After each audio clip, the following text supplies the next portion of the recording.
Hi, and welcome to the first episode of Sustainability Explored in 2020.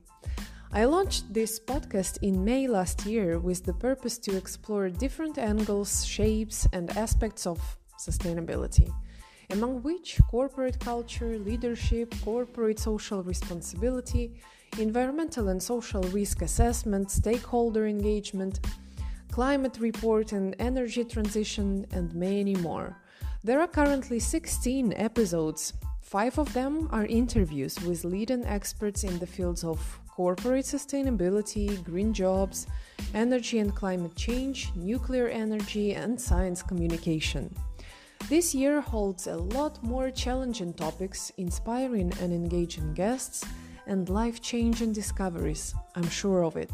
But before we start our brave exploration of hardcore sustainability, I want to share with you today a real treat, an episode fresh out of the Amazon rainforest. In 2019, I was lucky enough to visit two unique ecosystems, the Sahara and the Amazon rainforest. The latter was my dream for a long time, and finally in December I traveled to Brazil, where I spent 3 days in the remote part of the rainforest, very far from big cities. And this is where I absorbed as much information from local indigenous people as I possibly could have handled. Later on this episode, you will learn the unthinkable ways both the Sahara and the Amazon rainforest are connected. I promise you will be surprised. The Amazon rainforest, also known as Amazonia or the Amazon jungle, is the moist broadleaf tropical rainforest in the Amazon biome that covers most of the Amazon basin of South America. The basin encompasses 7 million square kilometers, of which 5.5 million square kilometers are covered by the rainforest. This region includes territory belonging to 9 nations. The majority of the forest is contained within Brazil, with 60% of the rainforest. The Amazon represents over half of the planet's remaining rainforests and comprises the largest and most biodiverse tract of tropical rainforest in the world, with an estimated 390 billion individual trees divided into 16,000 species. The rainforest likely formed from 56 million years to 34 million years ago. It appeared following a global reduction of tropical temperatures when the Atlantic Ocean had widened sufficiently to provide a warm, moist climate to the Amazon basin. The rainforest has been in existence for at least 55 million years, and most of the region remained free of savanna-type biomes, at least until the current ice age, when the climate was drier and savanna was more widespread. There have been significant changes in the Amazon rainforest vegetation over the last 21,000 years through the last glacial maximum and subsequent deglaciation. Now, the promised Sahara surprise in the Amazon. Can you imagine that more than 56% of the dust fertilizing the Amazon rainforest comes from the Baudelaire Depression in northern Chad in the Sahara Desert? The dust contains phosphorus, important for plant growth. The annual Sahara dust incoming replaces the equivalent amount of phosphorus washed away yearly in Amazon soil from rains and floods. NASA's Calypso satellite has measured the amount of dust transported by wind from the Sahara to the Amazon, an average 182 million tons of dust are wind-blown out of the Sahara each year across 2,600 kilometers over the Atlantic Ocean. Amazon phosphorus also comes as smoke due to biomass burning in Africa.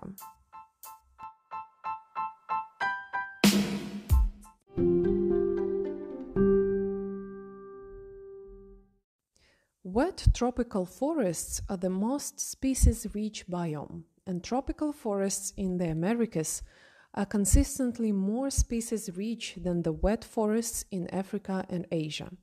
This is why losing them would mean a huge loss for the planet Earth and a significant shift in ecosystems equilibrium that will be felt everywhere.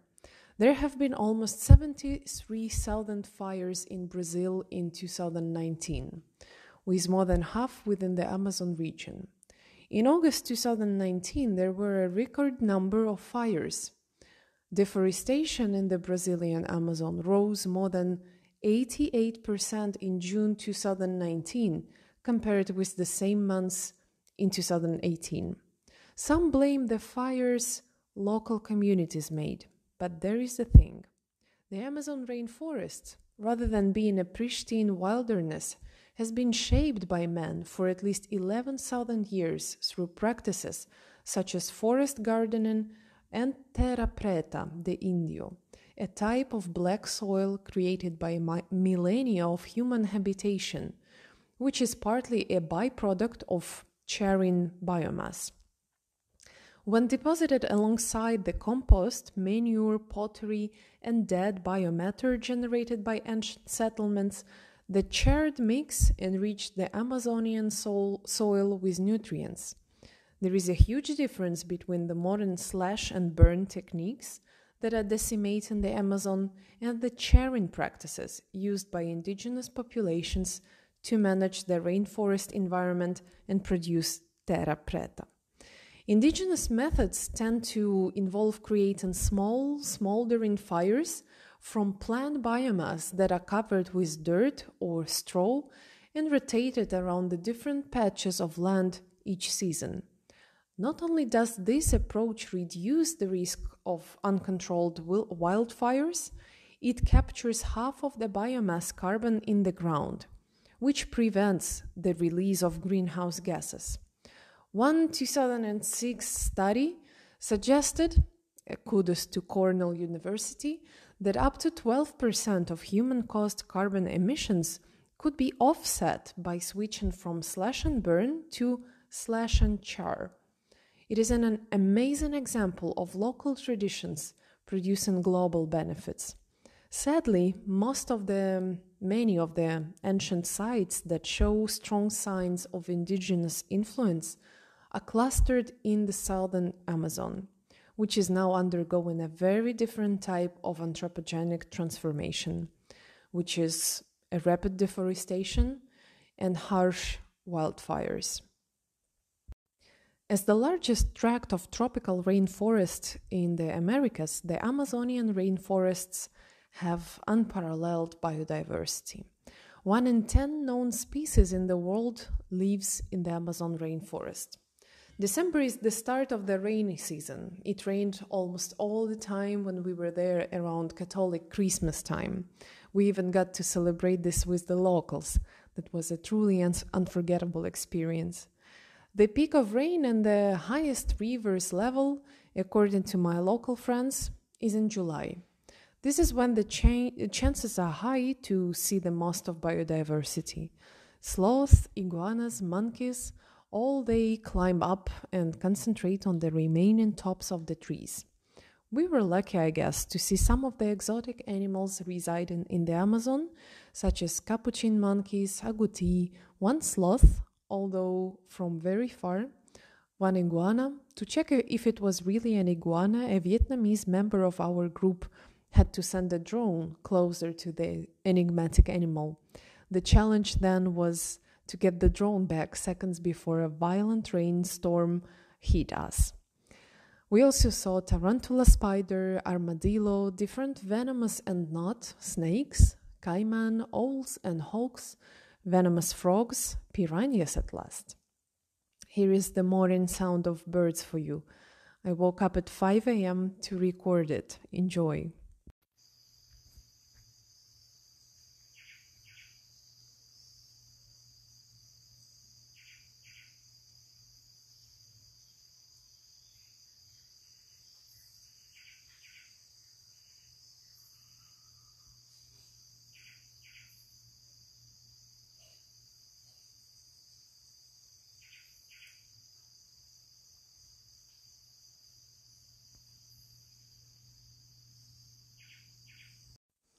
Since the discovery of fossil fuel reservoirs in the Amazon rainforest, oil drilling activity has steadily increased, peaking in the western Amazon in the 1970s and ushering another drilling boom in the 2000s. In April 2019, the Ecuadorian court stopped oil exploration activities in 1,800 square kilometers of the Amazon rainforest. In July the same year, 2 months earlier, the Ecuadorian court forbade the government to sell territory with forests to oil companies. The European Union-Mercosur Free Trade Agreement, which would form one of the world's largest free trade areas, has been denounced by environmental activists and indigenous rights campaigners. The fear is that the deal could lead to more deforestation of the Amazon rainforest as it expands market access to Brazilian beef. In 2018, about 17% of the Amazon rainforest was already destroyed. Research suggests that upon reaching about 20 to 25, thus 3 to 8% more, the tipping point to flip it into a non-forest ecosystem will be reached, and then the forest will be turned or degraded into savanna. Environmentalists are concerned about the loss of biodiversity which will result from destruction of the forest, and also about the release of the carbon contained within the vegetation, which could accelerate global warming. Amazonian evergreen forests account for about 10% of the world's terrestrial primary productivity and 10% of the carbon stores in the ecosystems. In September 2019, the US and Brazil agreed to promote private sector development in the Amazon. They also pledged a $100 million biodiversity conservation fund for the Amazon, led by the private sector. Brazil's foreign minister stated that opening the rainforest to economic development was the only way to protect it. In recent years, scientists have accumulated a wealth of evidence demonstrating that the Amazon was shaped by people long before European colonizers set foot in it. Indigenous people who arrived in the rainforests at least 10,000 years ago altered the ecological landscape of the biome on a scale that has largely gone unappreciated, turning it into an important air purifier for Earth's atmosphere. While the rainforest certainly existed when the first indigenous people settled here, much of the Amazon's lush wildfire and carbon storing powers are a direct result of those traditions, which include plant domestication, controlled fires, and soil enrichment. Scientists have reconstructed some of the rainforest's ancient anthropogenic history by surveying local plant species at thousands of archaeological sites.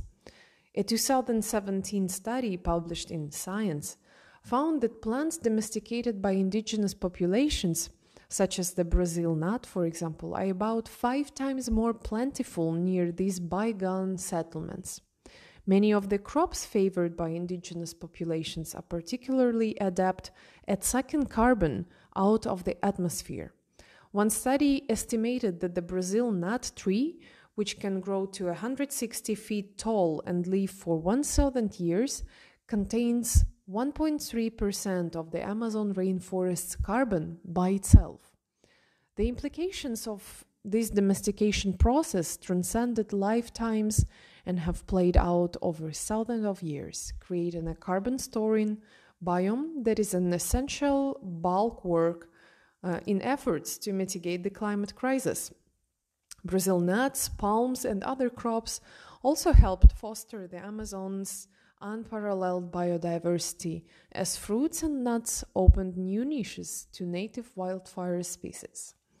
The majority of the fires that we have heard about so much about in 2019 were set to clear space for farms, ranches, and other forms of resource extraction.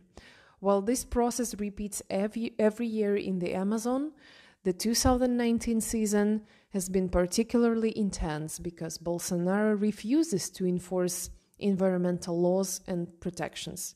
As a result, deforestation accelerated leading up to the fire season, which exacerbated the resultant disaster. Most tragically, the devastation poses an existential threat to the same indigenous cultures whose traditional practices have so enriched the rainforest. Such risks to indigenous lives, lands, and livelihoods are not unexpected, given that the president ran a campaign that was openly hostile to the rights of tribes and communities that live in the forest. Chances are high to lose the biodiversity very fast. Meanwhile, I suggest you listen to the sound of the hawk I recorded for you in the Amazon.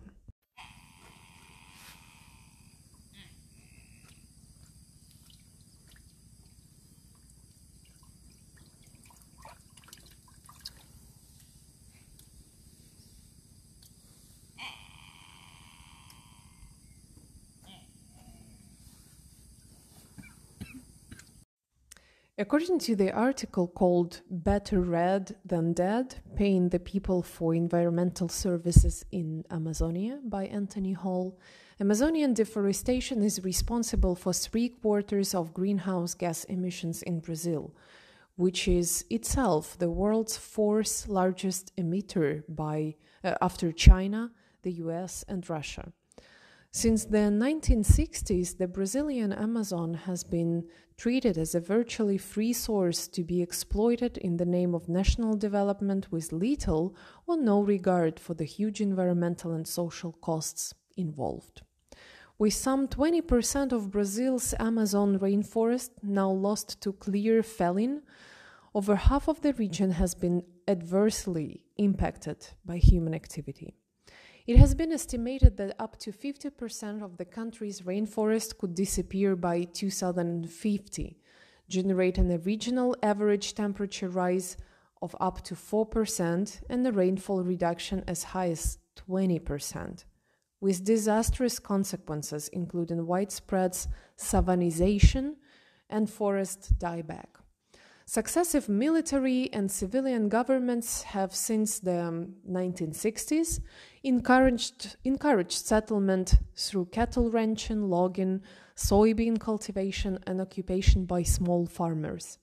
Historically, producers in the Amazon have been actively encouraged to remove the rainforest as proof of productive activity under land titling laws and for the acquisition of credit.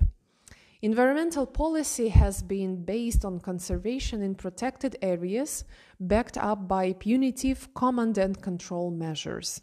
These are necessary but of limited effectiveness on their own in fighting increasing rates of deforestation in the region and the consequent loss of environmental services such as carbon sequestration, biodiversity preservation, and watershed management. If the economic benefits of deforestation in the Amazon are questionable, their socio-environmental and economic losses are not. For example, air pollution from forest fires coupled with deforestation has the potential to cause hundreds of early deaths each year. The drop in the number of fires between 2001 and 2012, the period in which Brazil most reduced the rate of deforestation, resulted in a decrease in air pollution and may have prevented the early deaths of 400 to 1,700 people per year in South America. Not only from a health point of view, but also from the economic point of view, forest fires resulting from deforestation can cause serious damage. In 1998 alone, a year under strong El Nino effects, Amazon states sourced a loss of almost $5 billion. Agriculture in the region that year suffered a loss of $45 million. Zeroing deforestation, therefore, means saving lives, reducing government expenditures, and mitigating private economic losses. In 2015, Brazil presented to the United Nations its plan to combat climate change, the so-called National nationally determined contribution intended for the Paris Climate Agreement. There it proposed a goal of reducing its greenhouse gas emissions by 37% in 2025 compared to 2005 levels. Among these goals is one dedicated exclusively to the Amazon, to achieve zero illegal deforestation in the region by 2030. Taken literally, Brazil's international commitment is merely a matter of complying with the law within 15 years and refers to only one biome, the Cerrado. The target of large deforestation was not included in the current NDC. In addition, the fragile commitment validates the belief in impunity and reduces the credibility of the Brazilian commitment. In other words, the past message is that the illegality of deforestation has a deadline, but the stance should be zero tolerance for illegal deforestation. Manaus, the city of the banks of the Rio Negro, in northwestern Brazil, the capital of the vast state of Amazonas, and also a major departure point for the surrounding Amazon rainforest that we used to get to the real Amazon forest, is an industrial city with big name factories located there, like Nissan, Sony, Panasonic, Samsung, Philips, LG, etc. I wondered why they are residing there, why they are hosted there. Not an obvious destination and not a very obvious city to have a major factory in. So I wondered why.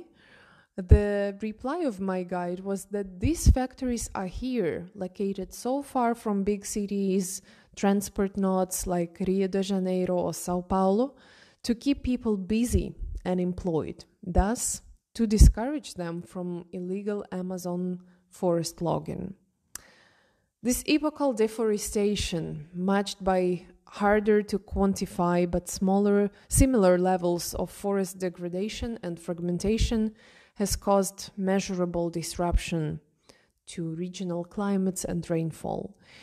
It has set loose so much stored carbon that it has negated the forest's benefit as a carbon sink, the world's largest after the oceans.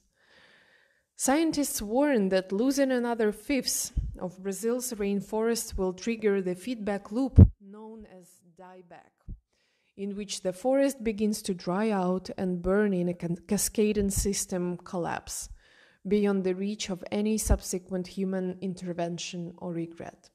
This would release a doomsday bomb of stored carbon, disappear the cloud vapor that consumes the sun's radiation before it can be absorbed as heat, and shrivel the rivers in the basin and in the sky. As we leave Amazonian rainforest, I want you to immerse in the situation with me and listen to the sound of the bark taking us out.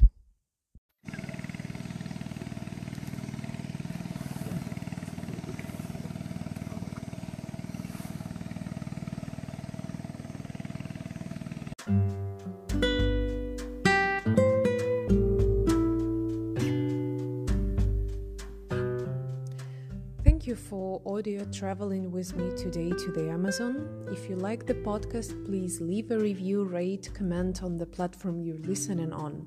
It helps other people discover the podcast. Thank you again for listening, and until then, take care, stay sustainable.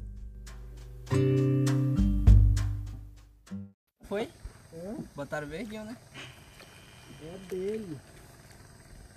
Já dele mesmo? É, feito mesmo, que nem o normal. É mesmo? É. Loucura, né? Até apagou, até apagou, é Hein? verdade. Não tivesse mandado tudo pra você, ia dar pra ele experimentar aquela loucona lá. Ele perguntou se tem por aqui.